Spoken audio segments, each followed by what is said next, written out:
It's funny, I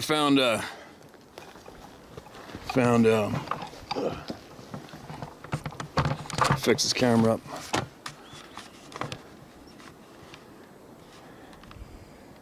It's funny, in my travels I found one spot I've seen. I'll take you guys there sometime. Huge mature timber, never been logged before. And I found like 12 cedar poles, way bigger than these ones, all leaned up around a big fir tree in the middle of nowhere where it's impossible to get equipment. It is what it is. When you know these beings are running around, nothing's really surprising. It's like, I don't know, whatever that means.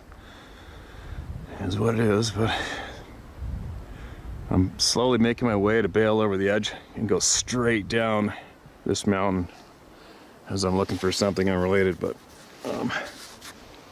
it's funny when I see something like this, and the direction of gravity is actually, well, let's take a look.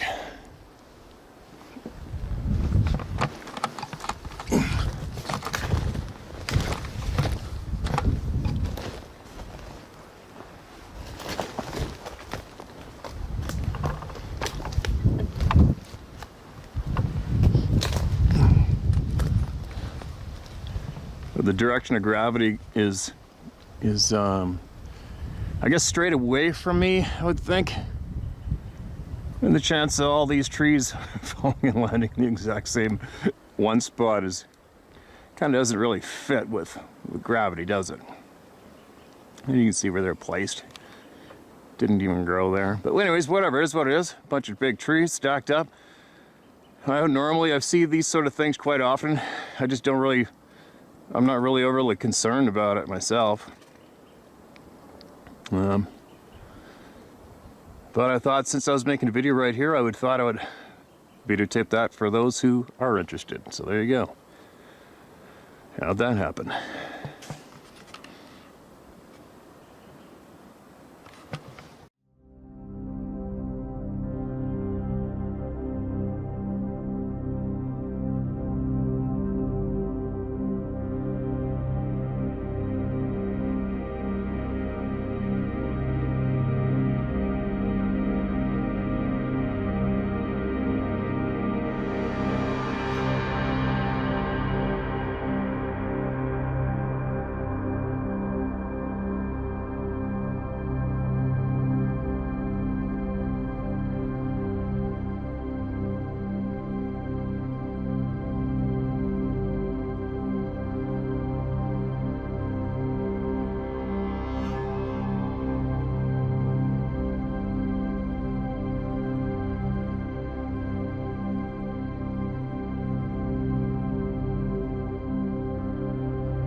Well, see if I can make a bit of a nest here for a little bit and share a few emails.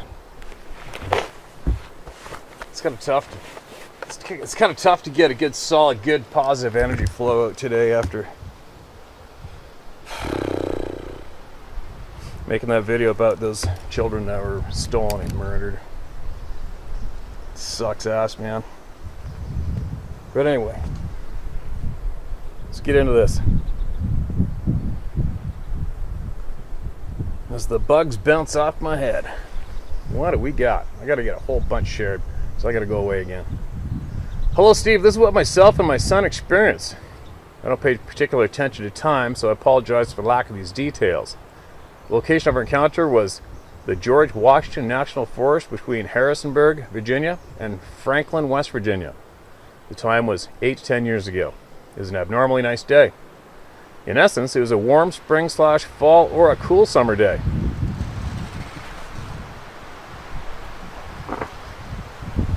It's a little shitty out today. It's actually just snowing just up here a little bit ago this morning.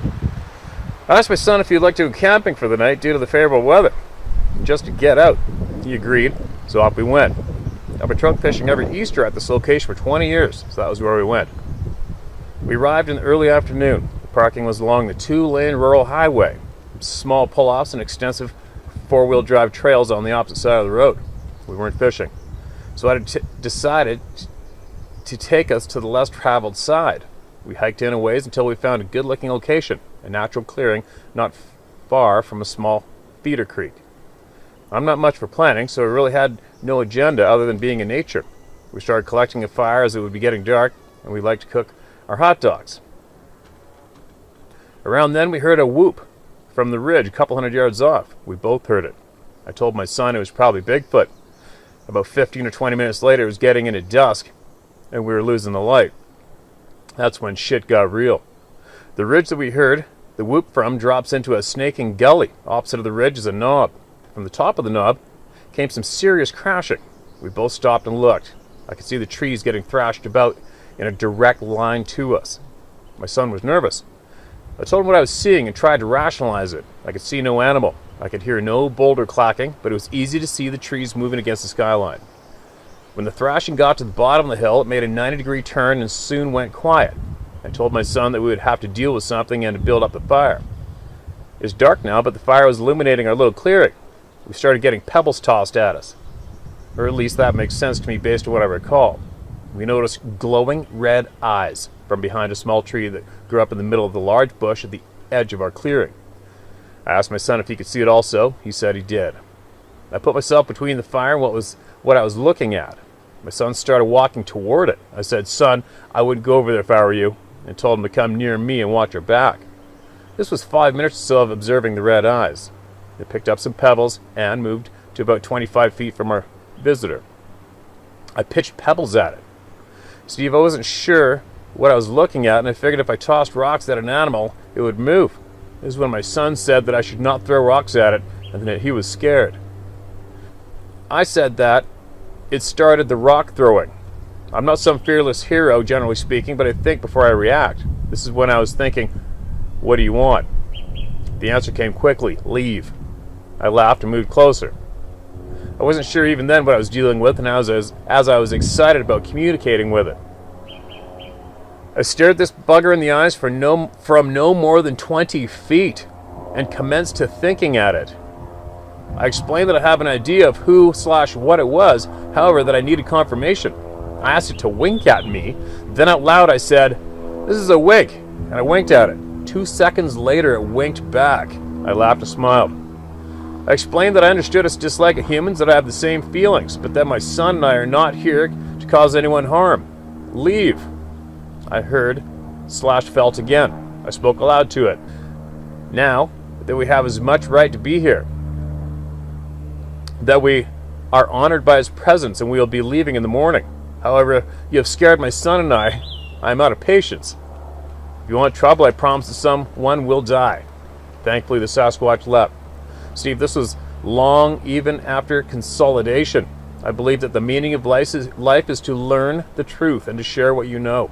You, sir, are helping humanity. My name is Dave Pierron, Pierron, Pierron, and I dare anyone to call me a liar. Dave, I'm definitely not going to call you a liar, but I'm actually more so going to thank you for taking your time to write that email out and share it with the people. You're muchly appreciated. 20 feet away from that bugger. Crazy. You probably got the set of nuts on you the size of frickin' barrels. How many people go towards red glowing eyes in the dark in the woods? Especially after knowing what we know, right? Most people shit themselves and run. The glowing eyes, I haven't seen that myself. I showed you guys that video, I think over a year ago on my trail camera of those glowing lights all up and down the trees 14 feet above the ground. And then I videotaped that bright light across the valley up into that high alpine bowl at 5 or 4:30 in the morning. It was the last fall maybe I did that. But that's it for the glowing, anything glowing that I've noticed myself. I'm not craving that. I don't crave that in any way, shape, or form. I don't need to see glowing eyes in the woods myself. Well, good for you and stand your ground, I guess. Thank God neither one of you were hurt and disappeared. And but I think your email is possibly going to benefit somebody, without a doubt. Guaranteed, it's going to benefit many people, without a doubt. But anyway, let me get on to this because I got some hiking to do, and I want to add some more and get many shares done.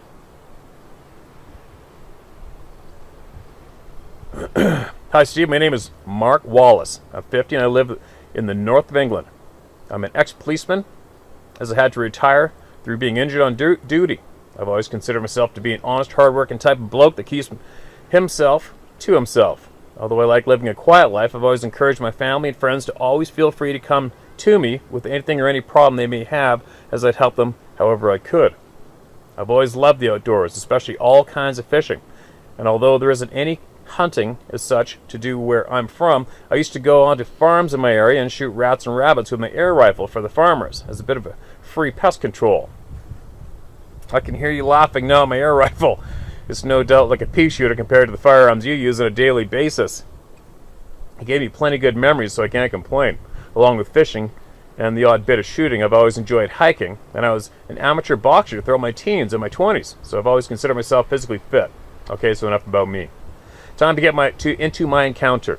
It was the autumn of 2011, and as I had holidays to take from work, I decided to go visit my buddy I used to box with back in the day. He'd met a gal from Pennsylvania some years previous and was now married and living in the northeast Penn State. It was a very rural location, probably around 20 to 30 miles from the nearest mall. It was my first time visiting, and I was blown away by the scenic landscape, forests, woodlands, hills, and mountains everywhere.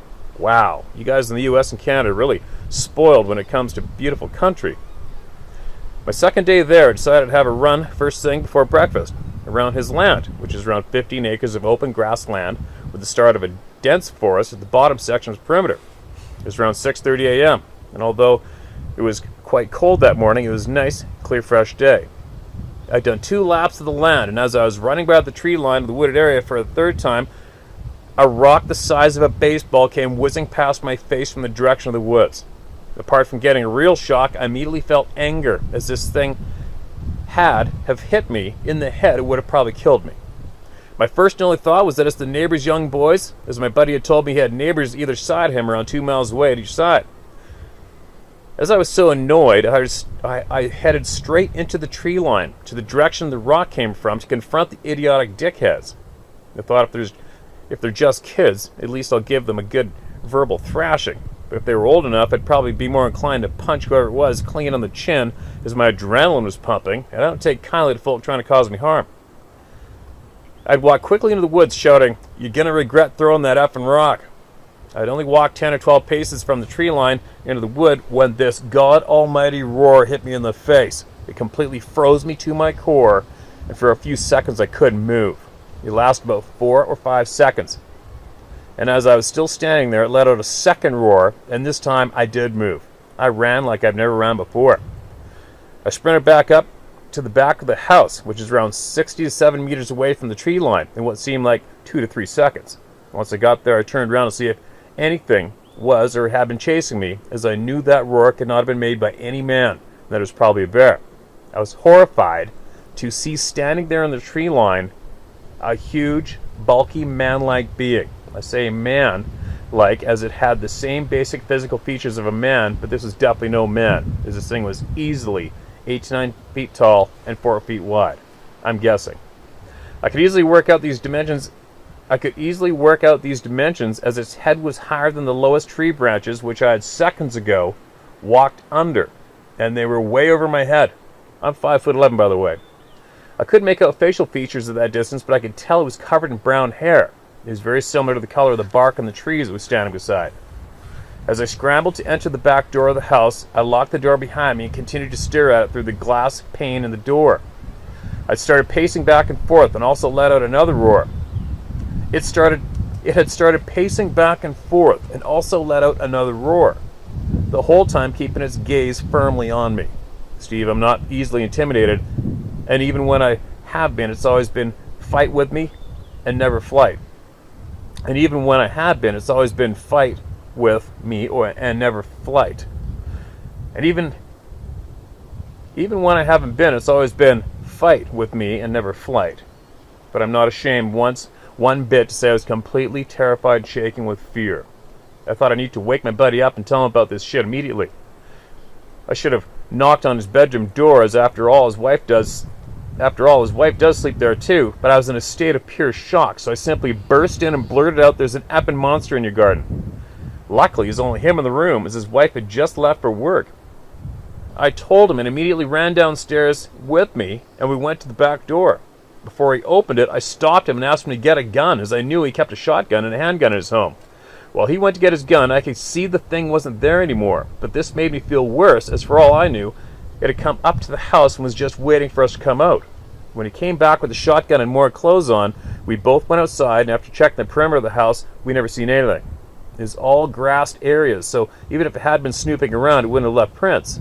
That morning I told him exactly what I saw, and although he seemed to believe me, he said not to say a word to his wife or anyone for that matter, as he'd only recently got a job as a cop out there, and figured he'd be either laughed out of his department or he'd be labeled as not a very credible man. Although I understood where he was coming from, I still thought he should have said something to the authorities, as this thing could literally tear a person to pieces with its bare hands.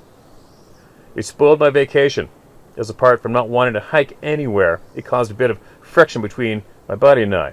We've not had any contact in the last 5 or so years, and I think it's due to me always bringing it up and asking if he's seen or heard anything since. I've always had an open mind regarding the world and what inhabits our planet, but never gave Sasquatch much thought. But I've got to say, since that day I seen that thing, I asked myself, was it a Sasquatch? Surely it had to be. What else could it be?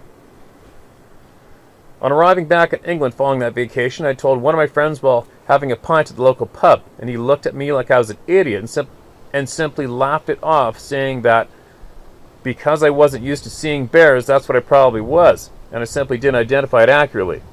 Needless to say, he's lucky he didn't get a smack in the face at that point. I never spoke about it to anyone else and have bottled up until I came across your channel while I was looking for other stories from other people regarding the matter. Before emailing you this, I also bought your book, which I really enjoyed. Although reading some of the stories brings that day back to me and still makes every hair on my body stand on end. I didn't get any bad smells, nor did I receive any of the psychic messaging from the being like I've read some of your readers have had. Anyway, that's my story, Steve, and I appreciate you letting me tell it to you. Feel free to use my name, as anyone that watches your channel must have some interest in the topic. So if that's the case, they can't discount or mock anybody that has a story to tell, surely. I admire your spirit and determination about this matter, and the way you simply laugh off the ignorant assholes that email you shit or insult you. Pussies and cowards. That's all they are, and they know it. Best wishes, Mark. Well, Mark, didn't your email just cover basically every single thing that pisses all of us off when it comes to innocent, good people seeing these things without asking to, and ending up with the exact same results you have? Lost contact with a close, lifelong friend. How common is that one? God, that sucks. That just frustrates the shit out of me. It pisses me off. People laughing at you. You know, it's easy to shrug off the laughter, the people laughing at you. That's easy to shrug off for me at this stage of the game, obviously. Because people laugh out of being scared. It scares them. So once you accept that, it's real easy to deal with the people laughing directly at you, right? It's no big deal. I just don't push the topic with them, and I carry on.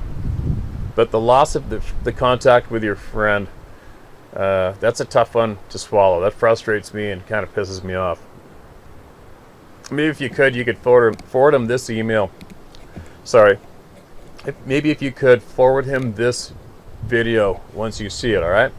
And I'll encourage him, if that's you, if you are watching this right now, I'd like to encourage you to go through numerous videos on this channel and understand that these email shares on this video are 100% not for entertainment. These video email shares are not to attempt to prove anything to the world, because the proof is already in. It's been in for many, many years. What this channel is for, it is here to get the self-respect back and the confidence back to the people who've had these experiences and didn't ask for it. Far, far too many people have been belittled, humiliated, thrown in absolute terror. They can't go back in the woods anymore. They've had their passions, various passions of outdoor life, stripped from them. The list goes on, right? It's just really, really, really pathetic and sad. And hopefully your friend, if your friend does get this video on YouTube emailed to him and you're watching right now, hopefully you can take a little bit of your time out of your day, investigate this topic yourself, especially around your immediate area, and see what you come up with. And then you just might change your mind about contacting your old buddy from the UK and mending some of those wounds, right? Anyway, thank you very much for taking your time and emailing the people, man. It's absolutely appreciated. You're not alone. You already know that. You know that now. And your email's helping people, without a doubt.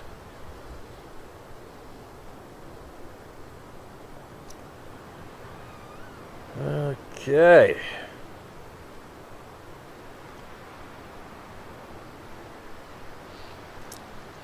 Hi Steve, hope this finds you and Sarah well. I've been enjoying your channel for some time now. I've been with you since before the Sasquatch stories began. I really enjoy the stories and experiences shared. Some of your stories read recently really hit home. The one from the girl in the Navy, well, I'm retired Navy and I'm familiar with the area she mentioned where the physical readiness tests are run on the Navy base mentioned. So I've been there myself. So that sure adds an interesting dimension to the story when you've been there in person. I lived in that area for years and can testify how thick the woods can be, even in pretty residential areas. The other one I was really interested in was where the guy was suddenly scared and he wondered why he was scared, and he talked his way through that and mentally sent the message he was there to do some shooting, and he'd stay over here if they stayed over there, and the feeling of fear left him and his dog. I grew up reading science fiction and comic books, and psychic attacks are fairly common, as are people working out how to fight and resist them. The way he worked his way through that projected fear was genius, and it should be helpful to others. And isn't that one of the main points of this channel? I'm sending you my story again, even though I kind of hit the how to hunt jackpot with the main part already having been printed in your first book. All right. Thank you for including my story. Of course, as soon as I hit send, I thought of more to add, and of course it was the first, shorter version that was put in your book. I'm hoping you'll find the time to read the full story online, as I'm really interested in hearing from the other people in the comments who may have had similar encounters. I think this may be an important piece of the puzzle. My story in your book was A Navy Veteran Writes In on pages 241 and 242. I now see that what you meant by the typo is driving you crazy. I'm not sure if your editor is incompetent or deliberately putting various stories in twice with different headings. I understand some of the writing sent in to you isn't the best, but there are also errors in my story I didn't put in there. Oh, that sucks. I screwed up at the end of the first paragraph. Sorry, I didn't read it carefully enough. But the mountains I identified was as Owyhees were listed as the Towhees twice. And I did write Oriana, but it was printed as Corian. Here's the full story corrected. I'm a Navy veteran living in southern Idaho. I grew up here in Idaho and returned here a few years ago after I retired from 20 years of service, after seeing the world, spending around half my career on aircraft carriers. I also am a recent college graduate, now thanks to the GI Bill. I remarried after I returned home. My wife and I met on our 30th high school reunion and married a few years after that. My wife and I occasionally drive to Oriana/Jordan Valley Loop through the Owyhee Mountains in southern Idaho and Oregon for a day trip. One day, as we were passing in a meadow with cows and a stream, I glanced over my left to see a Bigfoot walking away. I slowed down and said, "Oh my God." My wife asked, "What?" I looked again, and instead of a Bigfoot, I saw a cow walking away from us. Seriously? Seriously. I saw the back end of a cow walking away from me at a bit of an angle. I figured something in the background coupled with that cow made my mind think Bigfoot. The illusion didn't last long, but it did leave us a strong, lasting impression. I can still see that Bigfoot walking away in my mind's eye. It was very tall, with black hair all over. They say that the mind can play tricks on you. I'll have to agree, though I'm wondering now if that was really what I saw. One day in 2019, I was at an area gun show wearing a Bigfoot t-shirt. One gentleman at the table looked at it and asked me if I was a believer. When I said of course, he told me a story. He grew up in Northern California. I don't recall exactly where, but the area is mountainous and heavily forested. There was a creek he and his brother liked to fish. This creek was hard to access from the road, and the only real way up or down it was by walking along the creek due to how overgrown the area around the creek was. One day he and his brother fished up that creek to a waterfall about 15 to 20 feet tall, and while his brother was fishing, he decided to climb the waterfall to see what was upstream from there. He climbed up the waterfall, and as he peered over the top, he was surprised to see a huge, hairy figure nearby, about 15 yards away, squatted down on the shore of the creek taking a drink. As he looked at it, it looked up and saw him, and he clearly heard in his head the creature wonder, "How did you sneak up on me?"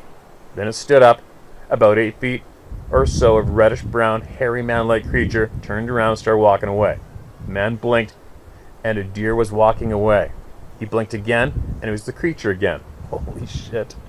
Which led me to wonder, was it really a cow I saw walking away from me that day, or in the Oahees? Thinking back on it, the Bigfoot I saw was black. The cow I saw was brown. How's that for weird? I guess I'll never know for sure what I saw that day. I was driving and past the point where I saw something all too fast. I only had time for one more look, and since my last glimpse was of a cow, I didn't think to stop or go back to see what I could see. I've been a believer for a long time, since I was a kid, but other than seeing that upper part of something tall, dark, and human-shaped duck behind a tree somewhere in the northern Idaho mountains when I was a kid, I've never seen one, which is okay with me. Seeing how some people get pretty freaked out and scared by the encounters, I don't know if that was a sighting either, but I could remember that pretty clearly too, about 40 so years later. I agree with your advice to listen to your intuition. It's served me well many times, especially riding motorcycles. Sometimes it's a quiet voice saying, "Here they come," and there a car comes right at me. More recently, I was pulling out onto a street in front of a store. A car was parked right behind me, and I couldn't see oncoming traffic from a nearby intersection. As I started to pull out, my inner voice said, "No!" I immediately stopped, and a car went roaring by that would have T-boned me, but good.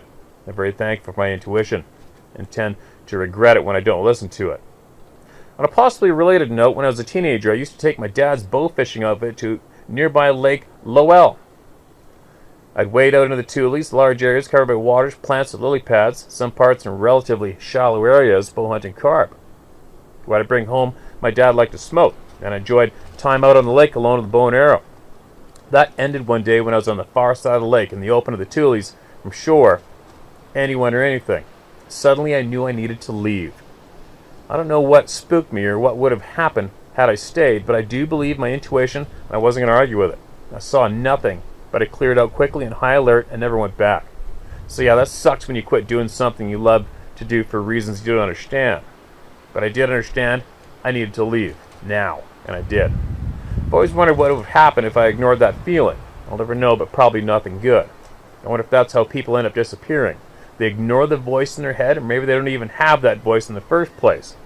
Take care, Stephen. Thanks for standing up for us regular people and for the truth. I really appreciate that, and the stories and knowledge you share, and you give people a place they can tell the stories without ridicule. I recently asked a Facebook group how much it took for Matt Moneymaker to sell out and turn the subject of Sasquatch into a joke. It was hard to think of something more damaging to the credibility of the subject than the show Finding Bigfoot. You've been needed for a long time now.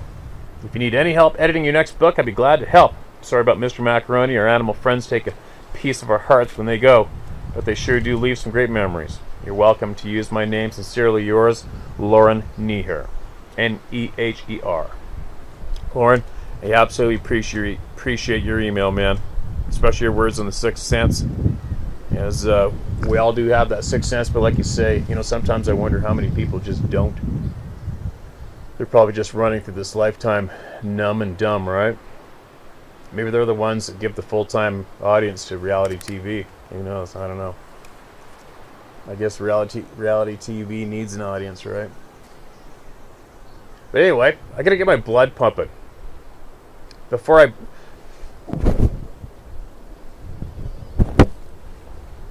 I set out to make this video, I previously just created that video addressing the issue of the stolen babies in our country that were stolen by the pedophile sanctuaries, the residential schools. So it's just got me bummed out. So I'm gonna go on a hike. I gotta go straight down over that cliff from that big timber and see if I can find what I'm looking for. Let's get some sweat going, get this blood pumping, get some endorphins going. And then I'll crack open the emails again and I'll share more with all of you throughout my day.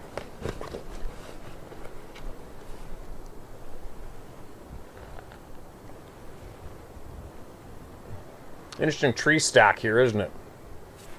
Whatever, is what it is. Be safe out there, you guys, and be sure to email in anything you have that'll help the people. To tell my story at howtohunt.com or share my story at howtohunt.com.